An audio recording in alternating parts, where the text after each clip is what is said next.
Sylhet Manchester রুটে বিমানের flight চালু না রাখতে সিলেট ও ম্যানচেস্টারে দুর্বার আন্দোলন গড়ে তোলা হবে। প্রয়োজনে আমরা বিমান বয়কট করব, রেমিটেন্স স্ট্রাইক করব।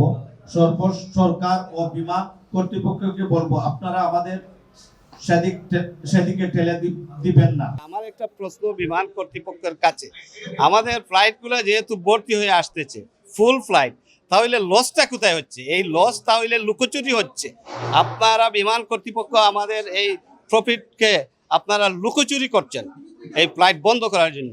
তাই আমি এটার জন্য তীব্র প্রতিবাদ জানাচ্ছি। আগামী 1 মার্চের আগে যদি তারা টিকেটিং সিস্টেম খুলে না দেন, তাহলে এই বিমান আন্দোলন আমরা রেমিটেন্স বন্ধের আন্দোলন হিসাবে তৈরি করে নিব। আমরা চাই যদি বাংলাদেশ সরকার বিমান দিয়ে ক্যারি না করতে পারেন, বিমান নিজস্ব উড়োজাহাজ না দিতে পারেন, তাহলে সিভিল এভিয়েশনকে বলবো আমাদেরকে পারমিশন দেন, আমরা নিজস্ব বিমান আমরা নিয়ে আসবো এই ফ্লাইটে।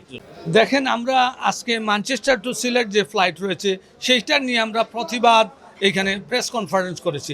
এটা আসলে তাদের কাছে বিমান অথরিটিকে বার্তা দেওয়া যে তারা বারবার ম্যানচেস্টার টু সিলেট ফ্লাইট যেটা বন্ধ করছে সেইটা আমরা কোনো অবস্থাতে মেনে নিচ্ছি না।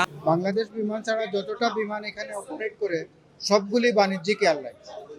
এখানে শুধু বাংলাদেশ বিমানটা হচ্ছে কর্পোরেট, এটা সরকারের একটা অংশ। কোনো দেশেই ব্যবসা বাণিজ্য সরকারকে দিয়ে চালানো উচিত না।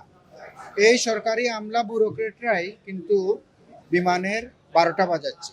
বাংলাদেশ বিমান কোনো সময়ই লসের, জীবনে কোনোদিন লসের ছিলও না, ছিল অব্যবস্থাপনা এবং এখানে একটা লুটেরা মনোবৃত্তি। এই জন্যই এই অবস্থা হয়েছে। বাংলাদেশ বিমানকে বাঁচাতে হলে এটাকে কর্পোরেট আদল থেকে তুলে নিয়ে বাণিজ্যিক এয়ারলাইন্সে পরিণত করতে হবে।